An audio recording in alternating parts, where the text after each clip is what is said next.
Chapter 15. Why Harney rode away for his hat.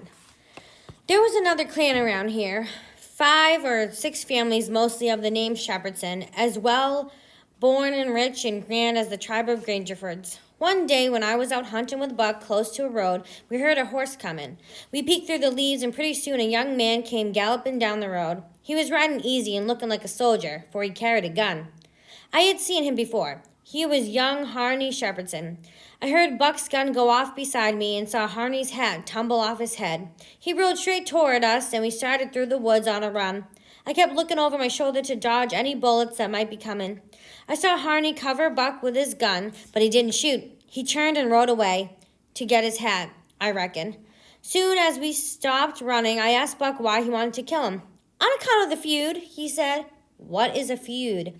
Don't you know what a feud is? Well, a feud is this way. A man has a quarrel with another man and kills him. Then the other man's brother kills him. Then the brothers on both sides go after one another. Then the cousins chip in. By and by, everybody is killed off and the feud is over. But it takes a long time. Has this one been going on long, Buck? Well, I should say it started 30 years ago. There was some trouble about some land. I think then a lawsuit to settle it. Then the man that lost this sued up and shot the man that won it. Who started the shooting? A Grangerford or Shepherdson? Laws, how do I know? It was so long ago. Pa knows, I reckon, and some of the other old people. Pa has a few buckshot in him. Bob has been carved up some with a knife, and Tom has been hurt once or twice. Has anybody been killed this year, Buck? Yes, we got one and they got one. About 3 months ago, my cousin Bud, 14 years old, was riding through the woods without a gun, which was plain foolishness. He hears a horse coming behind him and sees old Baldy Shepherdson coming after him with a gun in his hand and his white hair flying in the wind. But Bud thought he could outrun him, so they had it nip and tuck for 5 miles or more, the old man gaining all the time.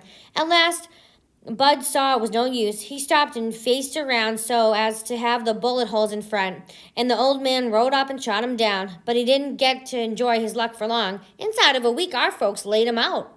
I reckon that old man was a coward, Buck. Not by a blame sight. There ain't a coward among the Shepherdsons, not a one. Why, that old man kept up a fight one day for a half an hour against the 3 Grangerfords and won out, too.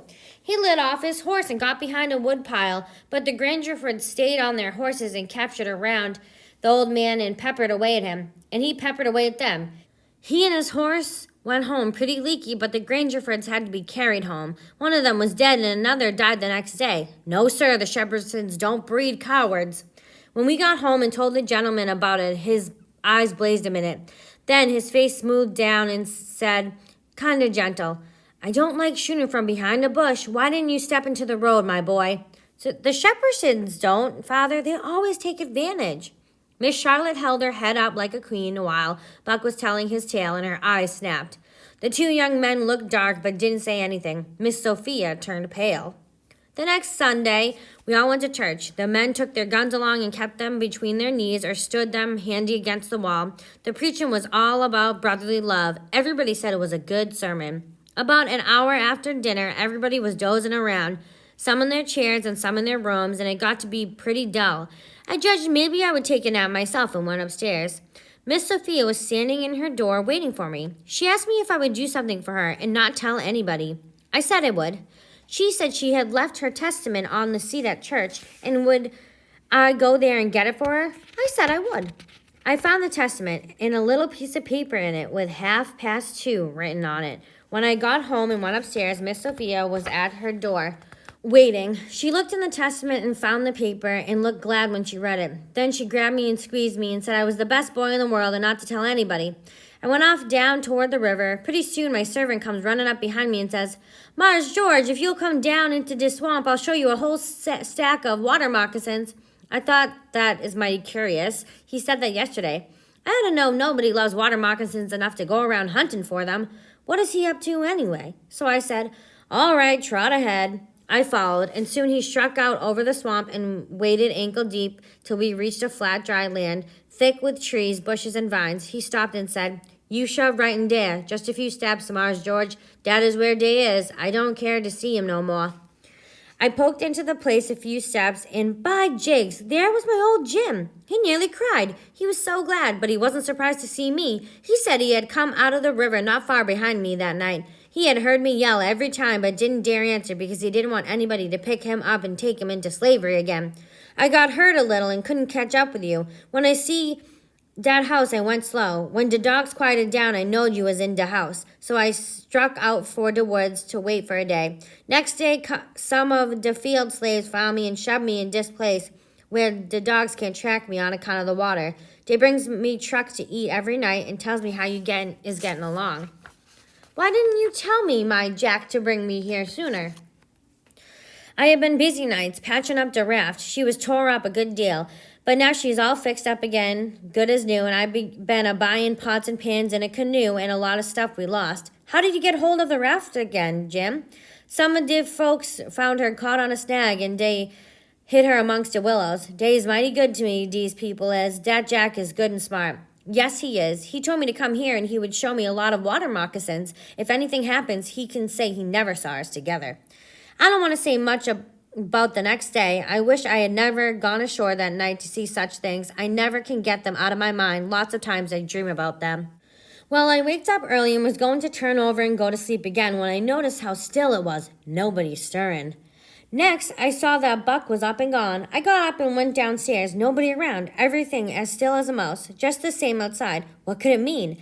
Down by the woodpile, I found my Jack and asked him what it was all about. Don't you know, Mars George? Miss Sophia has run off to get married to that young Harney Shepherdson. She went in tonight. Nobody knows just when. But when the family found out about it, it's such another hurrying up guns and horses you ever see.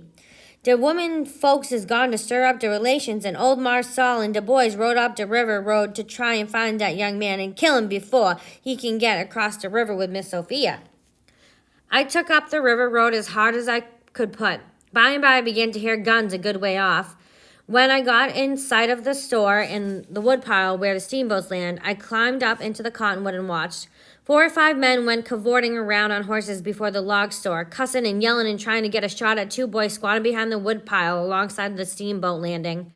By and by, up gets one of the boys, draws a steady bead over the woodpile, and drops one of the men out of his saddle. All the other men jumped off their horses and went to pick up the hurt one and carried him into the store. That minute, the 2 boys started on their run and got behind a woodpile in front of my tree.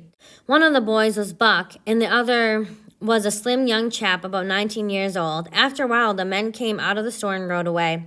I called out to Buck. He told me to watch out sharp for the men, said they were up to some devilment, wouldn't be gone long. Then he began to cry and rip, and said he and his cousin Joe would make up for this day yet. He said his father and his 2 brothers had been killed, and 2 or 3 of the enemy. Said they should have waited for their relations. The Shepherdsons had been too strong for them. Said the Shepherdsons had laid for them in ambush. I asked him what had become of young Harney and Miss Sophia. He said they had got across the river. I was glad of that, but the way Buck did take on because he hadn't killed Harney that day he shot at him. All of a sudden, 3 or 4 guns went bang, bang, bang. The men had slipped around through the woods and come in from behind.